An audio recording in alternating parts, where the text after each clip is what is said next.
வெயில் அளவுக்கு அதிகமாக இருக்குது. எவ்வளோ தான் தண்ணி ஊற்றினாலும், எவ்வளோ தான் நம்ம தண்ணியை மேலே ஸ்ப்ரே பண்ணாலும், இலைகள் இப்படி ஓரங்கள் கருக தான் செய்யுது. இயற்கையை நாம் மாற்ற முடியாது. வெயில் காலத்தில் நம்ம செடிகள் இப்படி ஒரு ஸ்ட்ரெஸ்ஸுக்கு போயிடும். இருந்தாலும் சில மாற்றங்களால் நாம் இந்த பசுமையை மீண்டும் கொண்டு வரலாம். அந்த வகையில் எங்கள் வீட்டில் இன்றைக்கி வெயில் காலத்திற்கான ஒரு ஸ்ப்ரே கொடுக்க போகிறோங்க. இந்த ஸ்ப்ரேனால் இலைகள் பசுமையாக இருக்கும். எவ்வளோ வெயில் இருந்தாலும் அதை தாங்கி வளரக்கூடிய சக்தி இருக்கும். இந்த வெயில்லையும் மொட்டு வச்சுருக்கு பாருங்கள். பல செடிகளில் மொட்டு இருக்குது. பூக்கட்டும், நான் வீடியோ போடுறேன். இந்த சீசனில் தினம் தண்ணீர் ஸ்ப்ரே பண்ணிடுங்க. தினமும் செடிக்கு தண்ணீர் கொடுத்துருங்க. தொட்டிகளில் இருந்த சின்ன சின்ன தொட்டிகளில் இருந்த இந்த ரோஜா செடிகளை நாங்கள் இப்படி ஒரு பாத்தி மாதிரி கட்டி அதில் நாங்கள் செடிகளை இறக்கிட்டோம். அதிக மண் இருக்கிறதுனால செடிகள் தண்ணீர் கொஞ்சம் அதிகமாக கொடுத்தாலும் எடுத்துக்கிட்டு வளருது. அதனாலேயே பசுமையாக இருக்குது. உங்கள் வீட்லேயும் கொஞ்சம் நிழல் பகுதி கொடுங்க. நாங்கள் மேலே ஷேட் நெட் போட்டிருக்கோம். அதே சமயம் தண்ணீரும் கொஞ்சம் அதிகமாக கொடுக்கறதுனால செடி தாங்கி வளருது.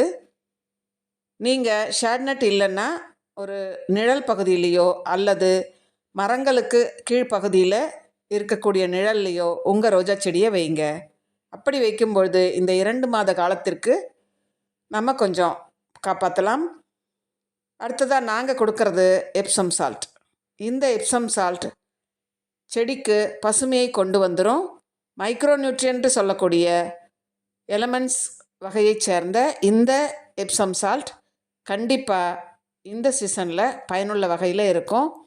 1 லிட்டர் தண்ணிக்கு 1 கிராம் கலந்து செடிக்கு ஊற்றியும் விடலாம். அதே சமயம் நான் இன்றைக்கி 10 கிராம் எடுத்து 10 லிட்டர் தண்ணியில் கலந்து ஸ்ப்ரே பண்ண போகிறேங்க. எல்லா செடிகளுக்குமே கொடுக்கலாம். எந்த வகை செடியாக இருந்தாலும் இது ஆர்கானிக்ன்றதுனால நீங்கள் எல்லா செடிகளுக்குமே கொடுக்கலாம். காய்கறி செடிகள், பூச்செடிகள், பழச்செடிகள் எல்லாவற்றிற்குமே கொடுக்கலாம். அந்த வகையில் நான் எல்லா செடிகளுக்குமே கொடுக்க போகிறேன். இந்த சீசனில் நீங்கள் கண்டிப்பாக கெமிக்கல் உரங்களை பயன்படுத்தாதீங்க. முக்கியமாக டிஏபி பயன்படுத்தாதீங்க. மற்ற கெமிக்கல் உரங்களை குறைவாக பயன்படுத்தலாம். இந்த எப்சம் சால்ட் வாரம் ஒரு முறை கொடுக்கலாம். ஸ்ப்ரே பண்ணவும் செய்யலாம். வாரம் ஒரு முறை மண்ணுக்கும் கொடுக்கலாம், ஸ்ப்ரே பண்ணவும் செய்யலாம்.